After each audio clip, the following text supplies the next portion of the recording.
Shalom, me voici au rendez-vous sur notre chaîne Horeb TV, la Tour de l'Espoir. Aujourd'hui, je vais vous partager sur un thème. C'est quoi la montagne d'Ararat? Mes bien-aimés, comme nous le verrons, aujourd'hui, beaucoup de chrétiens ont du mal à demeurer, à rester sur cette montagne d'Ararat. Restez connectés et nous serons ensemble édifiés. À la fin de cette vidéo, surtout, n'oubliez pas de vous abonner massivement à notre chaîne et de liker sur la vidéo, nous laisser vos commentaires. Cette vidéo que je dédie tout particulièrement à tous mes bien-aimés qui sont dans la ville de Mossamedes en Angola. Lisons la parole de Dieu dans le livre de Genèse 1. Genèse 8, 1 à 4. Mais pour une très bonne compréhension de ces sujets, je vous invite à lire à la maison le chapitre 7 et le chapitre 8. Je lis Genèse 8, 1 à 4. Dieu se souvint de Noé, de tous les animaux et de tous les bétails qui étaient avec lui dans l'arche. Et Dieu fit passer un vent sur la terre, et les eaux s'apaisèrent. Les sources de l'abîme et les écluses des cieux furent fermées, et la pluie ne tomba plus du ciel. Les eaux se retirèrent du dessus de la terre, s'en allant et s'éloignant, et les eaux diminuèrent au bout de 150 jours. Le 7e mois, le 17e jour du mois, l'arche s'arrêta sur les montagnes d'Ararat. C'est de ce texte d'où j'ai tiré ce thème, les montagnes d'Ararat. Mais bien aimé, pour nous spirituellement, qu'est-ce que cela signifie? La montagne d'Ararat pour nous spirituellement signifie quoi? Restez connectés et nous serons édifiés.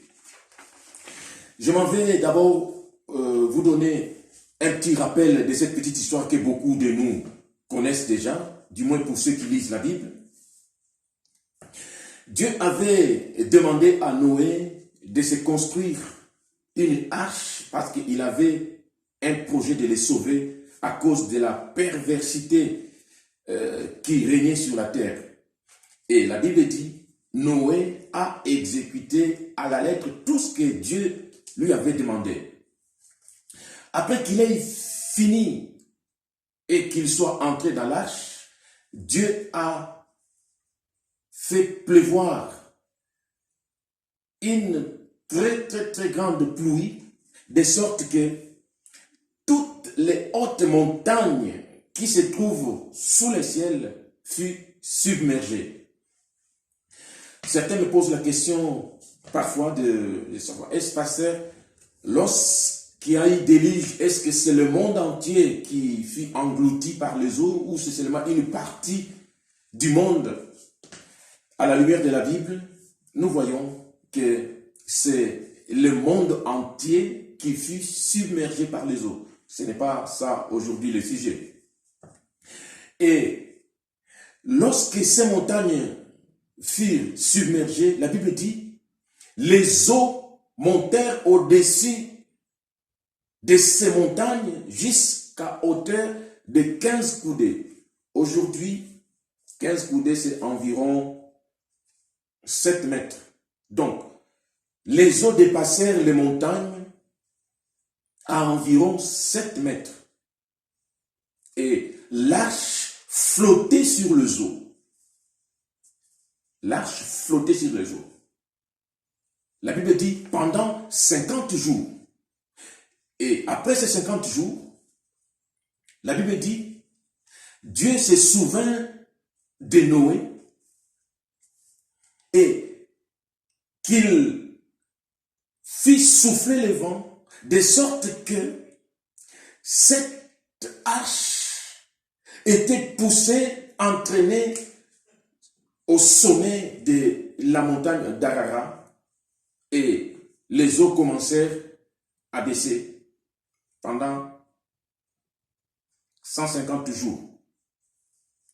Et 40 jours après que l'arche se soit posée sur la montagne d'Ararat, Noé a ouvert l'arche et avait lâché un corbeau qui sortit de l'arche, mais qui ne voulait plus rentrer. Aussitôt, Noé lâcha la colombe qui sortit, mais que comme la colombe ne trouvait pas où poser ses pieds, la colombe revint à l'arche. La Bible dit, Noé attendit encore 7 jours pour lâcher une seconde fois la colombe. La colombe sortit et ramena un olivier, une feuille d'olivier. Noé attendit encore 7 jours et lâcha pour la 3e fois la colombe. La colombe s'en alla et ne revint plus. C'est alors que Dieu dira à Noé de sortir de l'arche parce que la terre était sèche. À la lecture de la Bible, si nous faisons un peu la sommation de jours qui se sont écoulés depuis le jour où l'arche s'est posée sur la montagne d'Ararat, c'est-à-dire depuis le jour où la pluie s'est arrêtée de tomber, jusqu'au jour où Noé est sorti de l'arche. Si nous faisons un peu le calcul, c'est pour cela que je vous ai invité à lire Genèse 7 et Genèse 8. Si nous faisons un peu le calcul, nous voyons que Noé a passé environ 254 jours dans l'arche depuis le jour où la pluie a cessé jusqu'au jour où Dieu lui a dit de sortir. 254 jours, c'est environ 8 mois et demi. Mais bien aimé, c'est là la profondeur de notre message. La montagne d'Ararat, c'est cette montagne de la patience. La montagne d'Ararat, c'est un parking où Dieu peut vouloir vous parquer, peut vouloir vous garer, peut vouloir stationner votre vie, peut vouloir vous faire attendre. Mais bien aimé, lorsque nous lisons la Bible, surtout le verset 1 du chapitre 8, la Bible dit, Dieu se souvint de Noé. Je me suis posé la question de savoir, est-ce Dieu peut-il oublier quelqu'un? Est-ce réellement Dieu avait oublié Noé dans l'arche pour qu'au verset 1 du chapitre 8, qu'on dise que Dieu se souvint de Noé?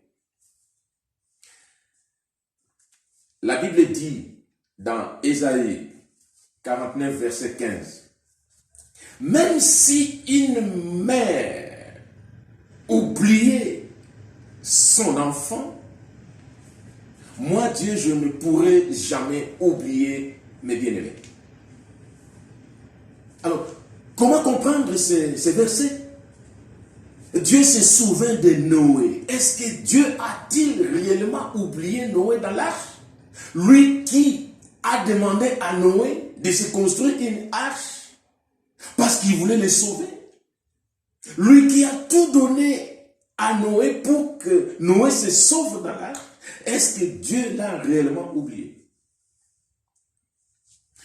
Vous savez, Noé, je me dis, Noé pensait qu'une fois la pluie terminée, qu'il sortirait de l'arche. Je pense que c'est ce que Noé pensait. Qu'une fois la pluie terminée, qu'il sortirait de l'arche. Mais qu'il s'est rendu à l'évidence que dans l'arche, après la pluie, il devait encore attendre au moins environ 8 mois et demi. Et ces 8 mois et demi étaient pesants pour Noé parce qu'il était enfermé dans l'arche, dans le silence total de Dieu. Il ne savait pas ce que Dieu faisait, il ne savait pas pourquoi Dieu le laisserait encore traîner dans l'arche, d'autant plus que la pluie s'est déjà arrêtée. Ça, c'est peut-être, nous aussi, par moments, nous trouvons dans des situations semblables. Mais Dieu a laissé Noé dans l'arche. Parce que Dieu devait faire quelque chose. Parce que Dieu était en train de faire quelque chose pendant que Noé était dans l'arche. Dieu se souvient de Noé. Vous savez, c'est lui qui est pressé dans la vie. C'est lui qui pense qu'il est en retard. Celui qui pense que Dieu l'a oublié ne supportera jamais de patienter, ne supportera jamais de rester sur cette montagne d'Arara. Parce que, comme je l'avais dit, la montagne d'Arara, c'est comme un parking de Dieu, où Dieu est en train de garer, de garer nos vies, de stationner nos vies, de faire attendre nos vies. Parce que, quelque part, il doit préparer des choses pour nous. Celui qui n'est pas patient, celui qui ne sait pas attendre, ne restera pas sur cette montagne. Montagne que j'appelle montagne d'Arara. Mais bien aimés, l'une des caractéristiques des enfants de Dieu, c'est la patience. C'est la patience. Celui qui ne sait pas attendre ne pourra jamais marcher avec Dieu. Voilà pourquoi Moïse pouvait dire, Éternel, si tu ne marches pas toi-même avec nous, ne nous laisse pas partir. Et avec les enfants d'Israël, l'histoire nous montre que ils évoluaient selon que se déplaçait la colonne de feu ou la colonne de nuée. Et lorsque la colonne de feu ou la colonne de nuée s'arrêtait, et aussi il devait s'arrêter, il devait camper, il devait stationner, il devait être garé sur le parking de Dieu. Êtes-vous disposé à rester sur le parking de Dieu, à ne pas dévancer Dieu? Le Seigneur vous invite, vous qui êtes les impatients, à apprendre la patience, parce que la patience est le fruit du Saint-Esprit. Celui qui manque la patience doit se demander si réellement le Saint-Esprit est encore agissant en lui. Mais bien aimé, vous avez l'impression que votre vie est figée. Ce n'est qu'une impression. Vous avez l'impression que votre vie est figée. Que votre vie n'évolue pas. Mais bien aimé, Noé aussi s'est trouvé dans presque la même situation, dans l'arche, pendant environ 8 mois et demi. Il s'est posé de multiples questions. C'est à ce moment-là que Dieu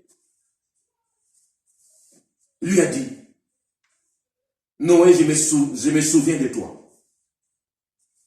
Cette petite phrase est la réponse de Dieu à ce que Noé pensait que Dieu lui avait déjà oublié. Dieu ne l'avait pas oublié.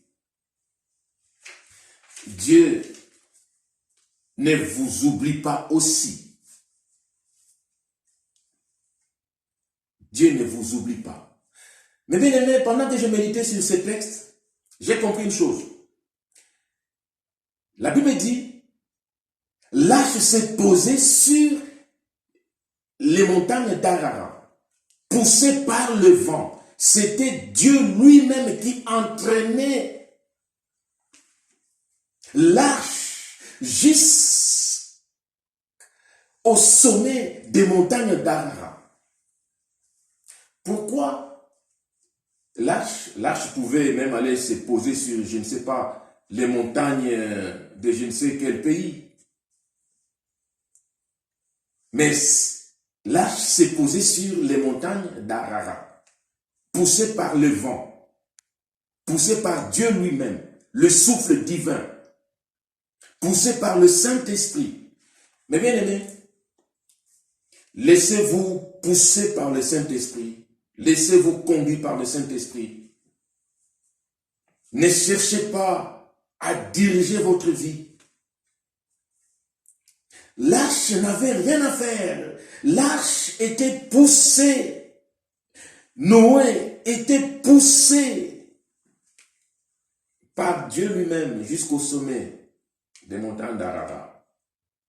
La Bible dit dans Romains 8, verset 14, tous ceux qui sont conduits par l'Esprit sont enfants de Dieu. Laissez-vous conduire par le Saint-Esprit. Que le monde ne vous conduise pas. Que les hommes ne vous conduisent pas.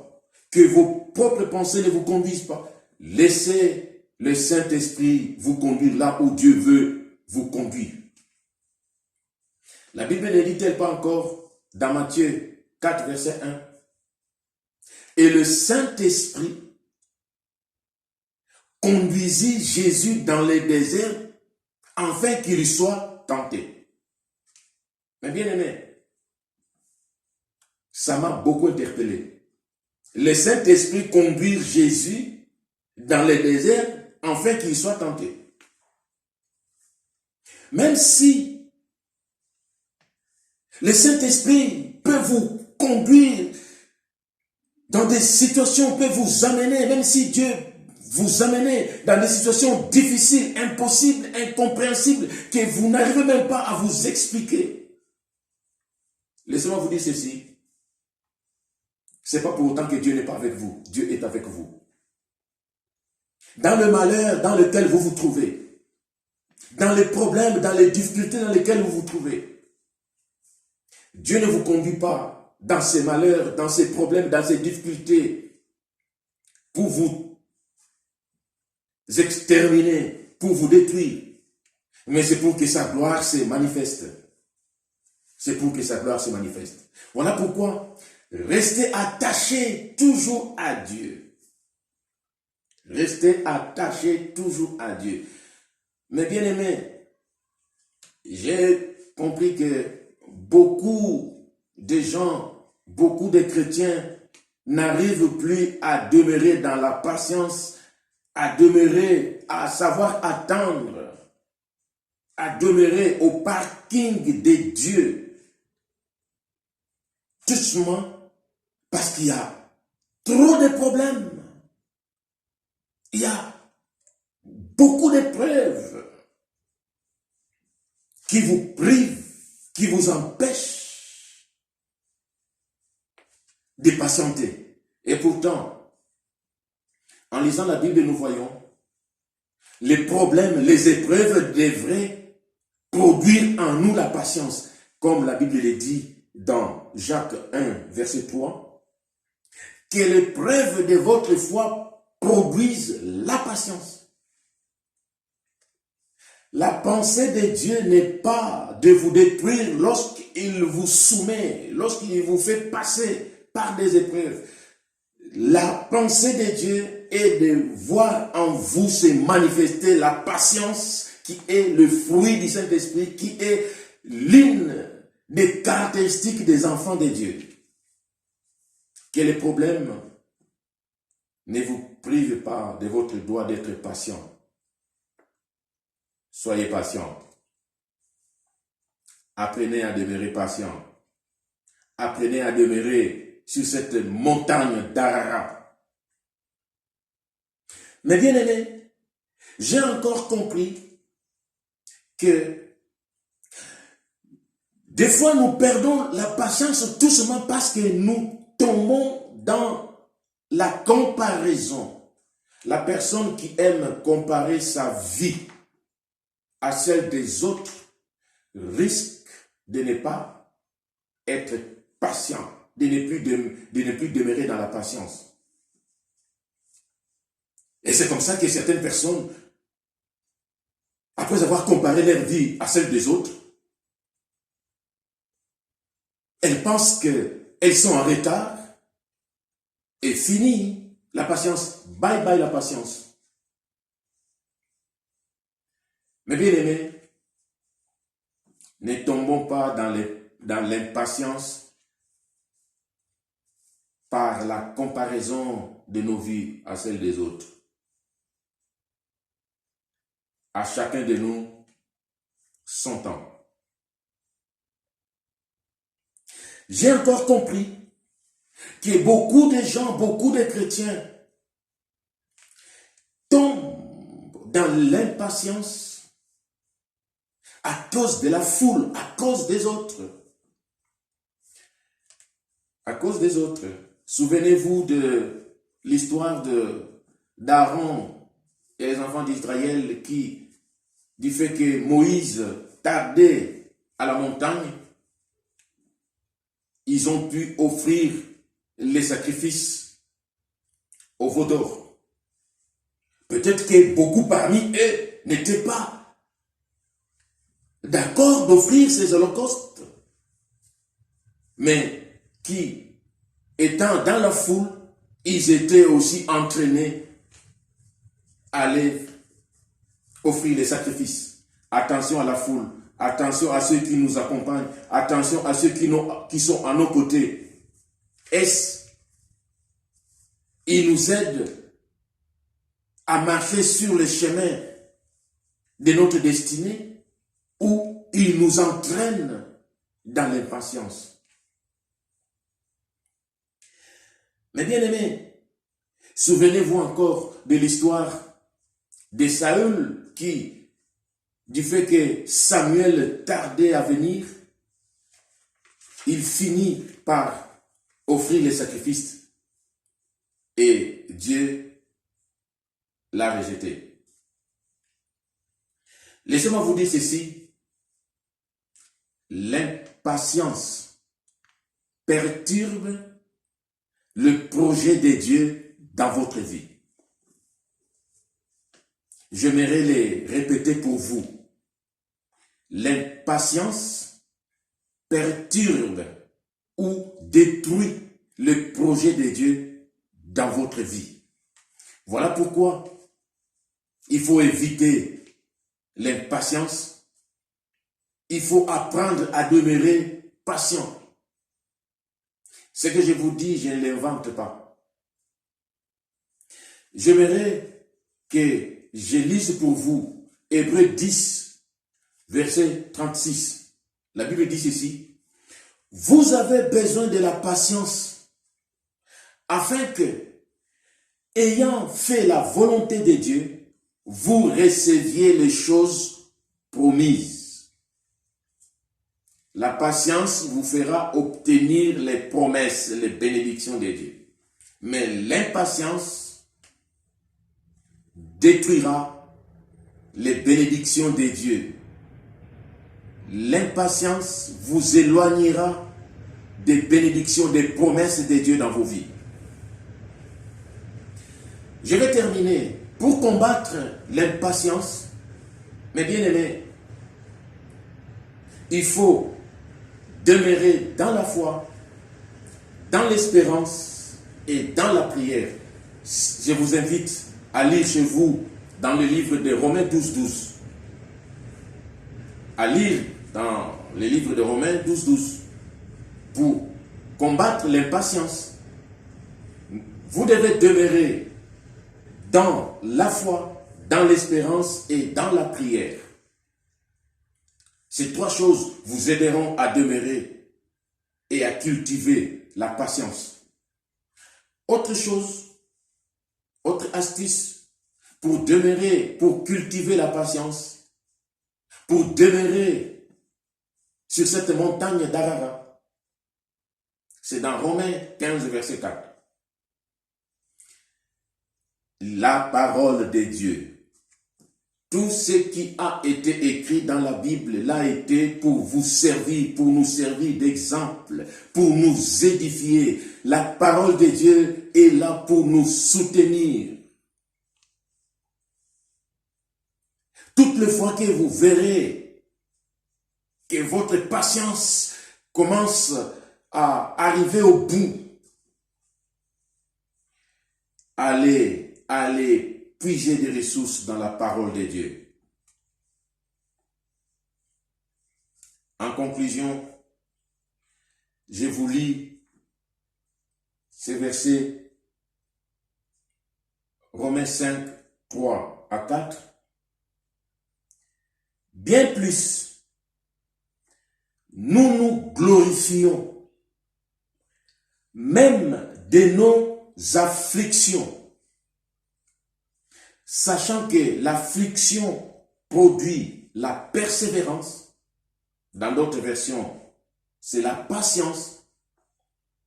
La persévérance, la victoire dans l'épreuve, et cette victoire, l'espérance. Que les problèmes ne vous détruisent pas, ne détruisent pas votre patience. Que les épreuves auxquelles vous traversez ne détruisent pas votre patience. Que le monde, que les hommes ne vous rendent pas impatients. Dieu veut que vous demeuriez sur la montagne d'Arara. Dieu veut que vous demeuriez sur ce parking où il vous fait attendre jusqu'à l'accomplissement de la promesse. Pourquoi Dieu vous fait attendre sur cette montagne d'Arara? C'est tout simplement parce que il a des choses qu'il prépare avant que vous ne sortiez de l'arche.